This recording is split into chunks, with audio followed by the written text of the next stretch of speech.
अरे नहीं, दुश्मन दिखा। माँ, अर्जुन अभी तक वापस क्यों नहीं आए? शायद शिविर में कुछ काम आ गया। थोड़ा और इंतजार करते हैं।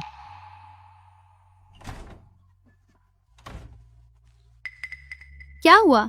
क्या बात है? तातार हमें सीमा पर छापे मारकर परख रहे हैं। उच्च अधिकारियों ने पूर्ण सैन्य तालाबंदी का आदेश दिया है। हम शिविर में तैनात हैं, स्टैंड बाय पर। मुझे छुट्टी मिली आपको बताने आने की। मुझे सामान बांधकर वापस जाना है। मैं तुम्हारा सामान पैक कर दूंगी। याद रखना, युद्ध में हीरो बनने की कोशिश मत करना, बस जिंदा रहना ही मायने रखता है।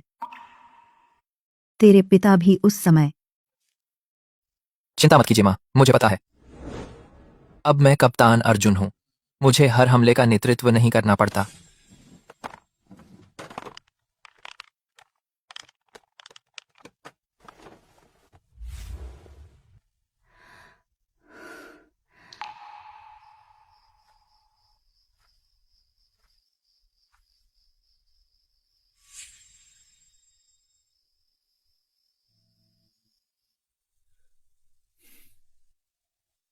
हम तुम्हारे लौटने का इंतजार करेंगे।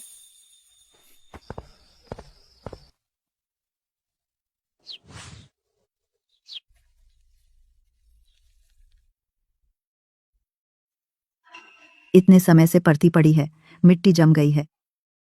हमें इसे अच्छी तरह जोतना होगा। इतना बड़ा क्षेत्र हम अकेले नहीं कर सकते। मैं सोच रही हूँ 30 अस्थायी मजदूर रखने का और एक साथ जमीन जोतने का। जोताई के बाद 10 दीर्घकालिक मजदूर रखूंगी रोज की देखभाल के लिए। इतने सारे लोगों को रखना, इसमें मजदूरी पर कितना खर्च होगा? हमारा परिवार धीरे धीरे कर सकता है। माँ, हस्तशिल्प व्यवसाय का क्या? कुछ दिनों की मेहनत से 1 रुपया मिलता है। खुद खेतों में काम करने से ज्यादा फायदा है। कमाने के लिए खर्च करना पड़ता है, ये जरूरी खर्च है। तुम सही कह रही हो। तो रखने के लिए भरोसेमंद कौन है? ग्राम प्रधान से करवा लो। गांव में उनका अधिकार है। उनसे निगरानी करने को भी कह दो। इससे मुझे रोज खेतों में नहीं जाना पड़ेगा, सबके सामने आना।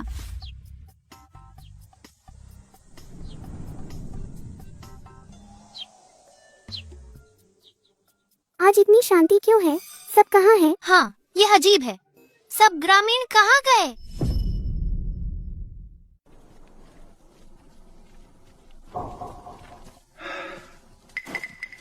पूरे दिन बेकार भागते रहे, एक भी जिनसेंग की जड़ नहीं दिखी। खुदाई से मेरी कुदाल कुंद हो गई। तुमने सही कहा। मैंने सुना अर्जुन परिवार ने जिनसेंग खोदा। मैं सुबह होने से पहले पहाड़ पर गया, एक पौधा भी नहीं दिखा। जानना चाहिए था कि नहीं जाना चाहिए, घर पर ही रहना चाहिए था और 4 घंटे काम कर सकता था।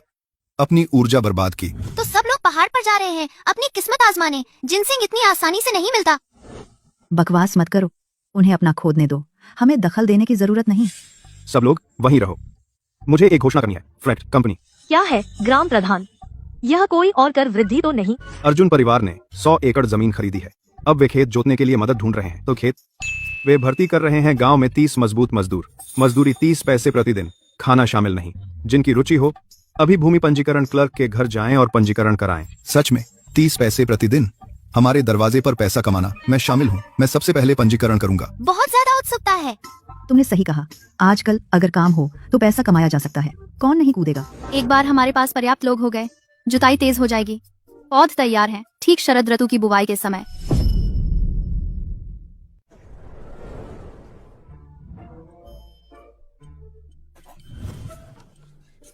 घर के सारे खेत के काम हो गए हैं।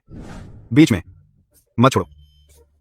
सब हो गया, हमें धीमा नहीं करेगा। अगला नाम, गांव सब बता दो। मैं तो सपने में भी नहीं सोच सकती थी इतनी अच्छी चीज के बारे में। वर्मा का दूसरा बेटा, वह हमेशा काम से भागता है। नहीं, सिंह का तीसरा बेटा, वह बहुत बेढंगा है, उसे भी काट दो। त्यागी का लड़का बहुत बातूनी है, वह नहीं। हमने सिर्फ भरोसेमंद लोगों को चुना, बस ये 30। ग्राम प्रधान और श्रीमान शर्मा सच में काम निपटाना जानते हैं। उन्होंने गांव के सारे मेहनती लोगों को चुना है। तो कल हम काम शुरू करेंगे। इतने सारे लोगों के साथ जल्दी नहीं होगा जुताई खत्म करने में। अगर सब ठीक रहा लगभग 10 दिन लगेंगे मोटी जुताई करने में। एक साथ 30 लोग, मजदूरी होगी काफी बड़ा खर्च। माँ, थोड़ा दर्द लंबी पीड़ा से बेहतर है। जल्दी जुताई खत्म करके जल्दी पौधे लगाकर हम इस साल एक फसल काट सकते हैं। लंबे समय में यह फायदेमंद होता है। तुम सही कह रही हो, समझ में आता है। जमीन तय हो गई। अब हमें पशुधन की चिंता करनी है। माँ, सिर्फ मेहनत से 100 एकड़ जोतना बहुत धीमा होता है। हमें एक हल चलाने वाला बैल लाना होगा। हल चलाने वाला बैल सस्ता नहीं होता। एक की कीमत 10 रुपए से ज्यादा है। बैल से जोतने पर बहुत मेहनत बचती है। जैसे जैसे हमें और जमीन मिल रही है, हम हर काम हाथ से नहीं कर सकते। क्या हम एक खच्चर भी ले लें और उसके साथ गाड़ी का ढांचा भी? अनाज ढोने के लिए कस्बे जाना बहुत आसान हो जाएगा। अब पूरे रास्ते पैदल नहीं चलना पड़ेगा। तुम सही कह रही हो। जमीन और होने पर हम बैल के बिना काम नहीं चला सकते। बस पैसे का सवाल है। हमारे पास काफी है, पर्याप्त नहीं है। मैं पहाड़ों में जाऊंगी और बेचने के लिए कुछ औषधीय जड़ी बूटियां इकट्ठी करूंगी। खुशी, कल मैं तुम्हारे साथ कस्बे चलूंगा। मैं मजबूत हूँ। मैं बैल और खच्चर को काबू में रख सकता हूँ। मैं उन्हें भागने नहीं दूंगा। अब से जब हम कस्बे जाएंगे, क्या हम खच्चर गाड़ी पर बैठेंगे? अब इतनी दूर पैदल नहीं चलना होगा। हाँ ठीक है। कल ललित और मैं पशु बाजार जाएंगे और एक चुनेंगे। माँ, आप और मान्या घर पर रहें और काम शुरू करने वाले मजदूरों की देखरेख करें। ठीक है, जैसा तुम कहो। चिंता मत करो खुशी, कल मैं पक्का करूंगा कि तुम्हें सबसे ताकतवर बैल मिले।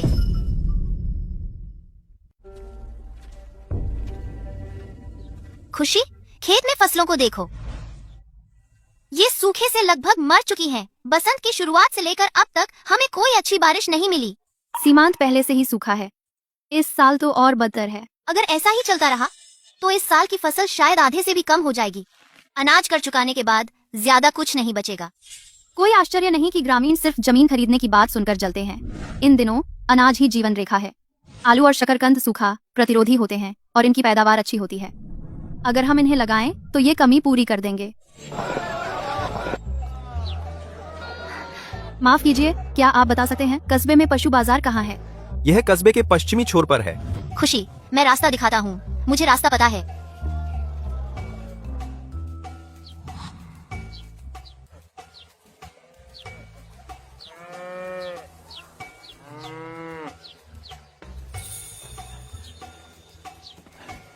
क्या आप दोनों पशु खरीदने वाले ग्राहक हैं?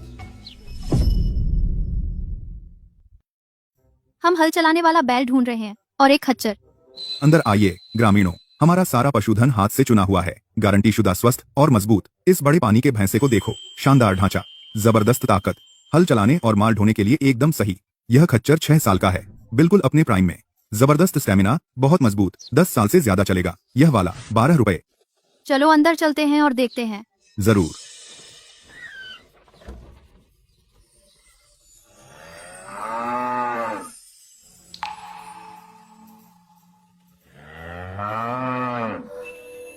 खुशी, ये बैल तुमसे इतना दोस्ताना क्यों है?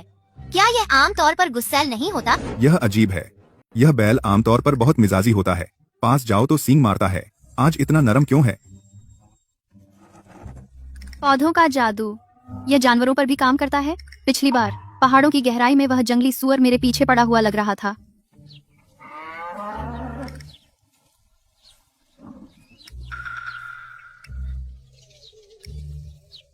हम ये दोनों ले लेंगे और एक मजबूत गाड़ी का ढांचा। कुल कितना हुआ? जरूर। 10 रुपए, 12 रुपए, 3 रुपए, कुल 25 रुपए। मैं 2 चाबुक फ्री दूंगा। मैं तुम्हें गाड़ी चलाने की चाल सिखाऊंगा। बहुत बढ़िया। अब हमारी उत्पादकता और सुरक्षित हो गई है। अरे खुशी, इन 2 जानवरों के साथ अब से खेती और माल ढोना बिल्कुल चिंता की बात नहीं। अभी जल्दी वापस न चलें, रास्ते में कुछ सामान ले लेंगे। अरे मालिक, क्या आप गुड़ का वो डिब्बा ले सकते हैं? मोटे अनाज के 2 बैग और मसालों की पोटली, कृपया। हमने जिनसेंग 500 रुपए में बेचा।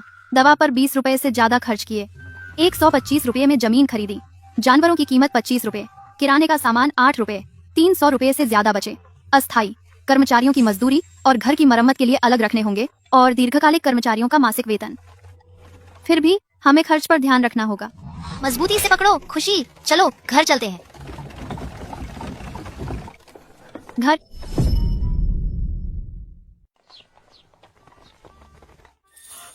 अरे बाप रे, यह अर्जुन परिवार का नया बैल है बहुत मोटा और तगड़ा है, 700-800 पाउंड का होगा। और एक खच्चर के साथ गाड़ी।